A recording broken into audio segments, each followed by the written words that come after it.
வணக்கம். நான் உங்கள் முருகன் அடிமை நீதிபதி யூடியூபர் பேசுகிறேன். 2025 இன்று ஜனவரி மாதம், கிழமை செவ்வாய்க்கிழமை, தேதி சரியாக எத்தனை, ஜனவரி 7. இந்த ஜனவரி 7இல் பதிவிட விரும்புவது என்னவென்றால், மாண்புமிகு தமிழ்நாடு முதலமைச்சர் திரு மு.க. ஸ்டாலின் ஐயா அவர்களின் கருத்தை ஏற்று பூவோடு சேர்ந்து நாரும் மணப்பது போல் மன்னரளிக்கும் மானியத்தில் நானும் பங்கு பெற விரும்புகிறேன் என்பதைப் போல் அவர் சொல்லக்கூடிய அற்புதமான கருத்து அறிவுரைகளை நானும் பின்பற்றி நமது தமிழ்நாட்டில் இருக்கக்கூடிய இளைய தலைமுறையான மாணவ செல்வங்களையும் பின்பற்ற நானும் வலியுறுத்த விரும்புகிறேன். நடிகர் நாசர் கூட அதில் சொல்லியிருக்கார். என்னன்னு பார்த்தீங்கன்னா, போதையின் பாதையில் செல்லும் அனைவரையும் நான் மன்றாடி கேட்டுக்கொள்வது என்னவென்றால், அன்று மூதாதையர்கள் கூறியிருக்கார்கள், மது, மாது, சூது என்கின்ற மூன்றும் ஒரு விதமான போதைதான். அத்தகைய போதையில் அடிமையாகவர்கள் மீள்வது மிகவும் கடினம் என்றார்கள். அதுபோல் இன்று தமிழ்நாடு முதலமைச்சர் மு.க. ஸ்டாலின் ஐயா, போதையின் பாதையில் யாரும் செல்ல வேண்டாம், அதை தமிழ்நாடு காவல்துறை சமூகம் ரீதியாக கடுமையாக ஒடுக்கும் நடவடிக்கையில் போர்க்கால அடிப்படையில் அவர் முயற்சித்து கொண்டிருக்கிறார்.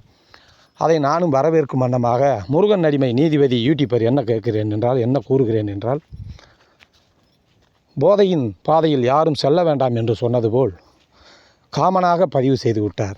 போதை என்ற விஷயத்தில் மது போதையும் வருகிறது. மது அறிந்துவிட்டு எத்தனையோ பேர் உழைத்த ஊதியத்தை தங்களின் இல்லங்களில் போய் இல்லத் தலைவியிடம் முழுமையாக சேர்க்க முடியவில்லை. ஆகையால் மது போதையில் இருந்து விலகுங்கள் அடியோடு. அவர்கள் விற்று கொண்டு தான் இருப்பார்கள். ஒலை கொதிக்குது என்பதை விட ஒலக்கட்டையை உருவிவிட்டால், எரிகட்டையை உருவிவிட்டால் ஒலை கொதிப்பு தானாக நின்றுவிடும் என்பார்கள். அதுபோல் நாம் போதை பழக்கத்துக்கு அடிமைத்தனத்தை விட்டுவிட்டால் போதை வஸ்துகள் விற்பனை நஷ்டமாகி அவர்கள் ஒதுங்கி விடுவார்கள். ஆகையால் ஆர்சிஎம் பிஸ்னஸில் இருக்கக்கூடிய உசிலம்பட்டி மண்ணுக்கு சொந்தக்காரர் எங்களுடைய லீடர் மதிப்பிற்குரிய திரு செந்தில் அவர்கள், எந்த தகப்பனும் குடியாரனாக இருந்தால் கூட தான் பிள்ளையாக கூப்பிட்டு பீடியாக குறியா, தான் பிள்ளையாக கூப்பிட்டு சாராயம் குறியான்னு சொல்லுவாங்களா? சொல்ல மாட்டாங்க. அந்த மாதிரி தமிழ்நாடு முதலமைச்சர் ஐயா அவர் போதைப் பொருளிலிருந்து விலக வேண்டும் என்று அறிவுரை சொல்வதை நானும் சொல்லுகிறேன்.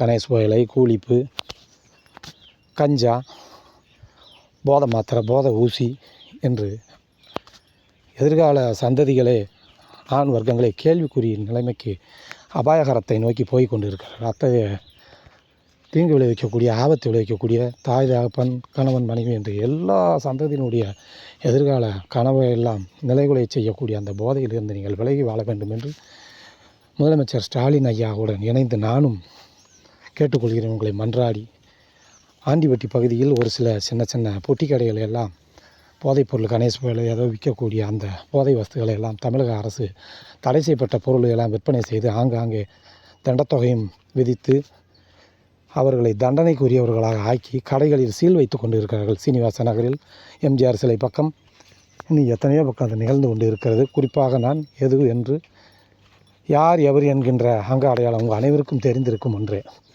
அதே மாதிரி ஆண்டிவட்டி பெரிய கடை வீதியில் எத்தனையோ வணிகம் செய்யக்கூடிய வியாபாரிகள் ஒவ்வொருத்தருக்கும் பேரில் பின்புலமாக எத்தனையோ குடோன் இருக்கிறது. அந்த குடோன்களில் எல்லாம் சோதனையிட்டால் பெரிய பெரிய போதை வஸ்துகள் எல்லாம் சிக்கும். அதே நேரத்தில் அவர்களை மரண தண்டனை அளவுக்கு விதித்து விடாமல் அவர்கள் போதைப் பொருளை கொடுத்து அதில் பணம் சம்பாதிக்க வேண்டாம் என்பதை அன்பு கருத்துரையாக தமிழ்நாடு முதலமைச்சர் மு.க. ஸ்டாலின் ஐயா கூறியதைப் போல யதம்பதமாக கூறி அந்த போதைப் பொருளை எல்லாம் குடோன்களில் எல்லாம் அடுக்கி வைத்து கெடுக்காதீர்கள்.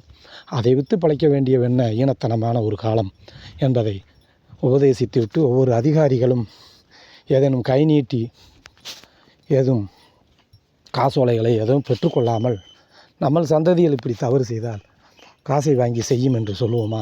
அன்று ஒவ்வொரு தவறுக்கு ஆளாகக்கூடிய அறியாமையில் இருக்கக்கூடிய அந்த இளம் பிஞ்சுகளை தயவு செய்து வாட்டி வதைத்து சீர்குலைத்து விடாமல் போதையின் பாதையிலிருந்து விடுபட நாம் அனைவரும் ஒன்று சேருவோம். போதை இல்லா தமிழகமாக மாற்றுவோம். போதை இல்லாத இந்தியாவாக மாற்றுவோம். மாறினால் மாறட்டும், இல்லையே மாற்றுவோம். தீமைகள் யாவையும் கூண்டிலே ஏற்றுவோம் என்று அன்று கவிஞன் சொன்ன பாடலை டிஎம் சௌந்தரராஜன் பாடிய அந்த வரிகளை நானும் இந்த நேரத்தில் மாறினால் மாறட்டும், இல்லையே மாற்றுவோம். தீமைகள் யாவையும் கூண்டிலே ஏற்றுவோம். அந்த மாதிரி அண்ணனின் பாதையில் வெற்றியே காணலாம். அந்த மாதிரி எல்லாம் நன்மையே காணலாம். தமிழ் கடவுள் முருகப்பெருமானின் பூரண நல்லாசியும் நாம் அனைவருக்கும் கிடைக்கட்டும். மற்ற அவர்கள் விரும்பக்கூடிய இஷ்ட தெய்வங்களும் அவர்களை காக்கட்டும்.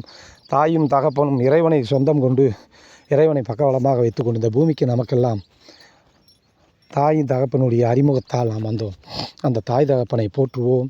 கண்கண்ட தெய்வமான தாய் தகப்பனை போற்றுவோம். அவர்கள் வீட்டில் இருக்கக்கூடிய நாம் கூட பிறந்தவர்களுக்கும் மற்றும் நல்ல உள்ளம் கொண்டவர்களுக்கும் உதவுவோம். கேப்டன் விஜயகாந்த் அவர்களை சொன்னது போல இயன்றதை செய்வோம், இல்லாதவருக்கு என்பதைப் போல நாம் அனைவரும் நல்லதே செய்வோம், நல்லதே நினைப்போம், நல்லதே நடக்கட்டும்.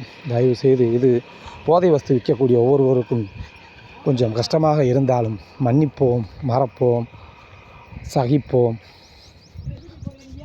சகிக்கும், மறக்கும், மன்னிக்கும் என்பதை மும்முனையாக வைத்துக்கொண்டு ஆர்கானிக் ப்ராடக்ட், RCM ப்ராடக்ட், கெமிக்கலில் நாம் எல்லாம் வாழ்ந்து கொண்டு இருக்கக்கூடிய இந்த நேரத்தில் ஆர்கானிக் மூலமாக நாம் எல்லாம் ஒன்றிணைவோம். ஜெய் RCM. நன்றி, நன்றி, வணக்கம். இது உங்கள் முருகனடிமை நீதிபதி, பொதுநலன் கருதி. நன்றி.